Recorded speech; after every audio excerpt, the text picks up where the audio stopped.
Idaho's children are entering foster care at an alarming rate, and our communities need more foster parents.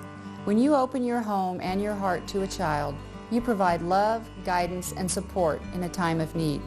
Being a foster parent can be demanding, but your commitment can make a difference in a child's life.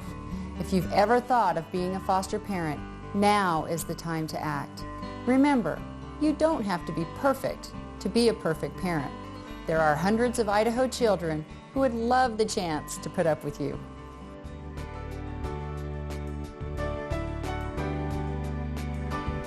Nationally, every 2 minutes, a child enters the foster care system.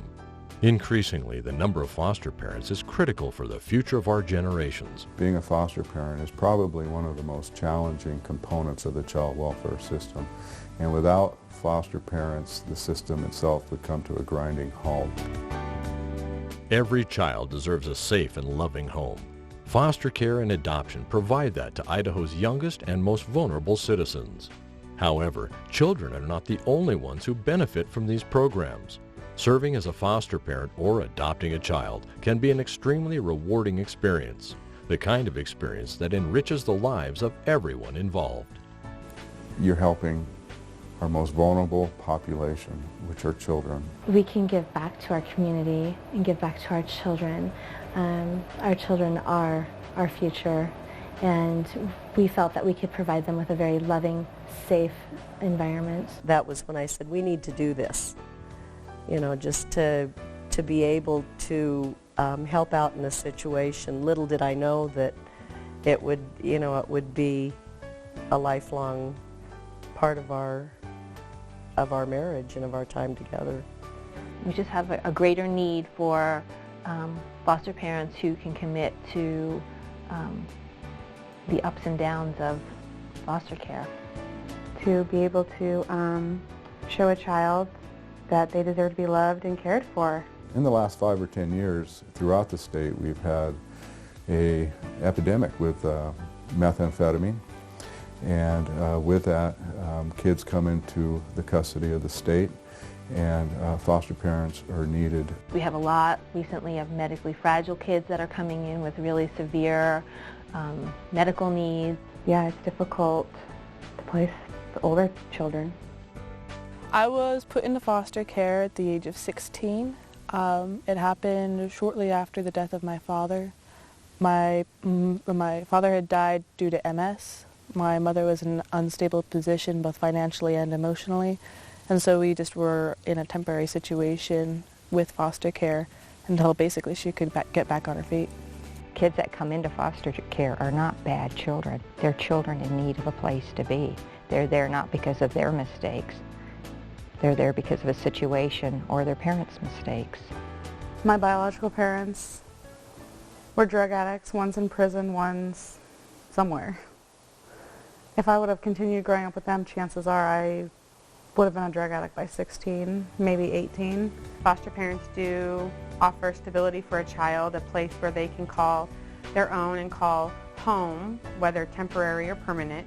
Foster parents have such open and generous hearts to welcoming everybody into their lives and to making it one big family for the kiddos, that they're caring for. Your children may have grown and are now out of the home, and many of us still have that desire to want to help and to parent. And what keeps them doing it is the passion for the children and then their desire to help children.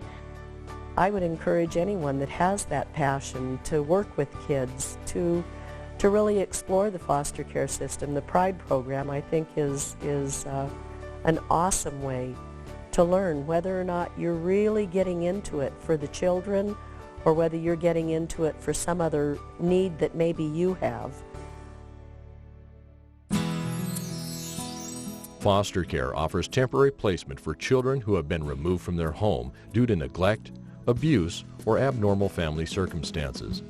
The goal of foster care is to reunify children with their parent or guardian, or find another suitable permanent living arrangement. This may include an adoptive home, guardianship, or placement with a relative. Our primary goal is to reunify children with their parents or their primary caregivers. They're there to take care of my child while I get better, They were not there to take her from me. They just wanted to love her until I could love myself in her. Wanted her to still be involved with her children. That was the most important thing, her children are very important to her, and we knew that. So we need foster parents who are willing to work with birth families toward reunification, work collaboratively with them toward meeting the needs of their kids. When we originally did this, we wanted to keep families together. We didn't want to see them come into the system and be in our home for a year or 6 months and then go to another foster home, to go to another foster home. That doesn't benefit the kids. The kids need the stability. They need to know that when you become a foster parent, you are committed to seeing them through beginning to end, whatever that time frame is.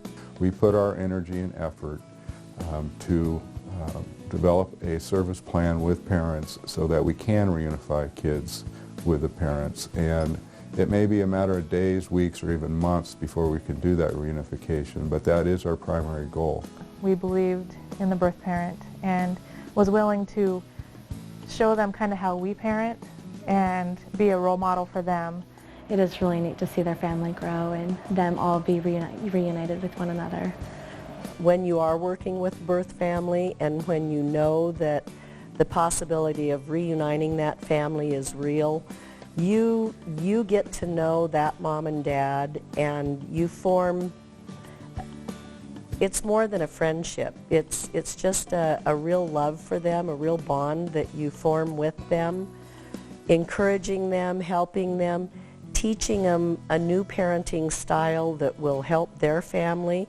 Often this allows the parents of these children to work on whatever issues brought these children into care, and to have these parents know that their kids are being well cared for is very important to them and allows them to concentrate on what they need to work on to bring the kids back home. The rewards, I think, would be the reunification. When these kids are reunified with their parents and when the birth parents are able to take care of their children, you know, I mean, yeah, we miss them because they're not in our lives anymore or in our house, but to see them being able to be with their birth parent is amazing.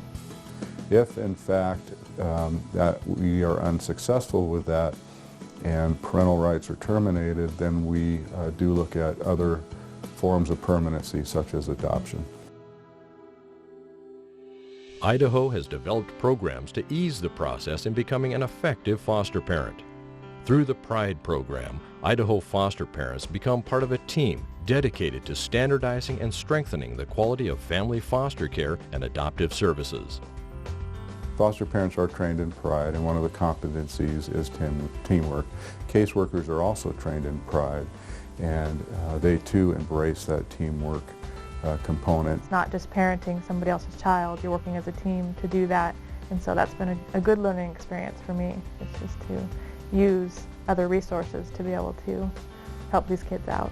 We have a real good program going to where you are a part of that team. Part of it is the training process, that they are formally trained, that we look to them, you know, the message in PRIDE is that they are professional parents. You know, we look to them, we hold them to a higher standard of parenting. And just think of the things that you learned during training. It's a whole team that's making up decisions for each individual child that's put in care. I think it's so much better today than it was even 5 years ago. Foster parents are an extremely important part of what we do here. Without them, we would not be successful at all. They are really a huge asset as a member of a team. To use respite, to use your team. To support relationships with birth parents, even when it's really difficult to do it. You know, and give them the ability to do that within the parameters of their comfort level and their feelings of safety, because, you know, they are a member of a professional team and they should be able to say, no, I'm not comfortable with that. I have worked with the absolute best social workers. I have nothing but the best things to say about them. There's going to be days where it's not easy, and so if you call up the social worker, if you call up, you know, some resource, or even another foster parent and say, this is what's going on, you know, and kind of bounce ideas off each other, then it helps so you're not feeling alone. Being part of the PRIDE team provides foster parents with a statewide network of support services. As important as the how is the why to become a foster parent. Understanding that the reasons, too, vary vastly, please make sure that you are doing it for the right reason. The children. I think the biggest thing to be a foster parent is to be there for the kids. To not treat them differently than they treated their own child if they have another child. Without patience, they're never going to get to know their kids. To be a foster parent, some of the personality traits would be people that are caring, giving, are willing to open their homes up to other people, and in some regards open their lives up to other people, and to take these people into their home and to provide a safe and nurturing environment for these children. So you need a lot of patience. Definitely need a sense of humor. They need to be able to be good advocates for themselves and their children. It's just showing that you truly care and you're there for the family, not just to take the child. I think flexibility is the biggest thing because you're pretty much taking care of a child. So every parent knows you have to kind of be in their world. They can't be in yours. She wanted my suggestion. She cared. You can't get into foster care because it makes you feel good. That's the total wrong reason. If you think that getting into foster care is going to fulfill something that you don't have in life, whether it be you weren't able to have children, then foster care is not for you.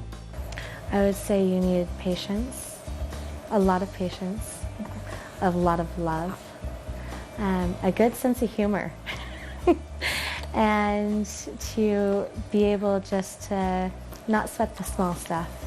The communication is key. You have to communicate. Compassion and patience. I think as a foster parent, you need to be willing to listen. You need to hear what they're saying. You need to listen long enough to hear what they're saying. Communicate and keep communicating. Don't give up on that. They need to be patient, loving and nurturing, open-minded, warm, real, genuine. And in the willingness to sacrifice some things. Yes. You know, time and sleep. Lots of patience and just continue to be there and be supportive. You're willing to open your house, open your heart, open your home to a child that needs something. You might not have the resources or even the knowledge of what it is that child needs, but someone within your community does. But just get into it for the right reason. Really ask yourself, am I able to commit all of me to give to these kids? You need to recognize that this isn't about you. It's about a child and a child's feelings and a child's need to be accepted. And you really have to put that unconditional love in play and recognize that, you know, it's the good, the bad, and the ugly. They all go together, and you need to be there for them. They need that stability in their life.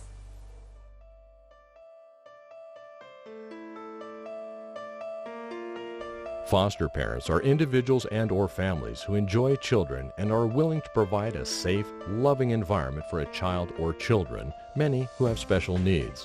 While financial wealth is not a requirement to become a foster parent, you do need to have sufficient income so the associated expenses do not pose a financial hardship for the foster child or your family. The foremost requirement is that you have the compassion and desire to undertake this difficult yet rewarding adventure. If you have the love to give, there are foster children now ready and willing to accept it.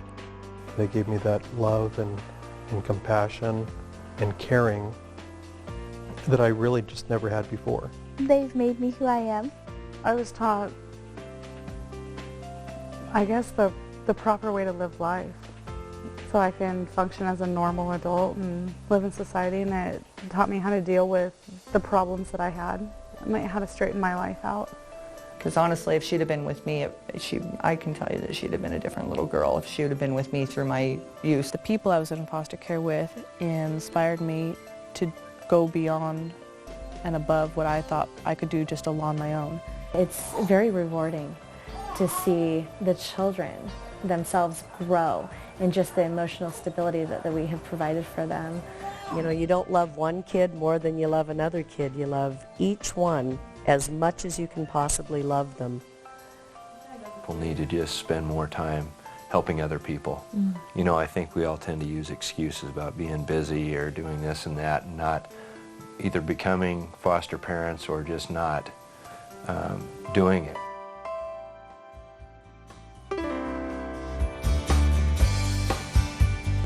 The predominant form of foster care is still ordinary people serving as foster parents.